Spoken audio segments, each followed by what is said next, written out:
યાર બધું જેમનું તેમ પડેલું છે. દિયા, ઓ દિયા, યાર મારું હેલ્મેટ કાજે, મારું ઓફિસ માટે લેટ થાય છે યાર. એ હા આવી.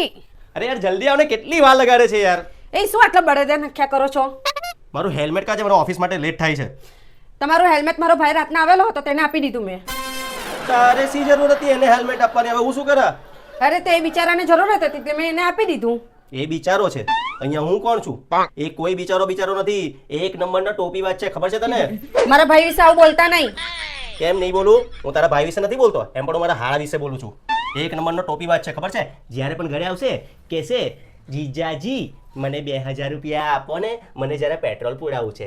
જીજાજી મને જરા 10,000 રૂપિયા આપજો ને, મારા માટે મારે કપડાં લેવા છે અને મારે દુકાન પર સામાન લેવાનો છે, મેં નવો ધંધો ખોલ્યો છે ને તેના માટે જરૂર છે. પછી પાછો આવશે, જીજાજી મને લગ્નમાં જવાનું છે, નવા કપડાં અપાવજો ને.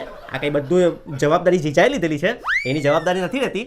હા તો તમે જીજાજી થાઓ તો અપાવવું જ પડે ને બધું. તમને ખબર છે મારો ભાઈ સ્પેશિયલ મને મળવા માટે આવેલો હતો, મારા હાલચાલ પૂછવા માટે આવેલો હતો. તારો ભાઈ તને કોઈ મળવા માટે નથી આવ્યો, આટલા બધા વર્ષો થઈ ગયા, કોઈ દિવસે મળવા માટે આવ્યો છે? એ હંમેશા મારું નુકસાન કરવા માટે આવ્યો છે. અને એ કઈ તને અહીંયા મળવા માટે નહીં આવ્યો હોય, એ ફરવા માટે આવ્યો હશે. અને સીધો ઘરે જતો હશે ને તો પોલીસ વાળો એને સામે ભટકાઈ ગયો હોય તો અહીંયા હેલ્મેટ લેવા ચાલ્યો આવ્યો, એટલે એને 500 રૂપિયાનો ડર નહીં થાય. ખબર છે તને?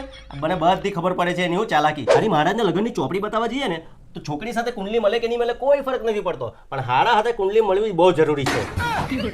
આ જોજે, હવે હેલ્મેટ પાછું લઈને નથી આવવાનો, હવે એની પાસે રવા દે. એ હા બહુ સારું થયું. એક હેલ્મેટની વાતમાં તો તમે ક્યાંથી ક્યાં લઈ ગયા? તમે બહારથી નવું લઈ લેજો.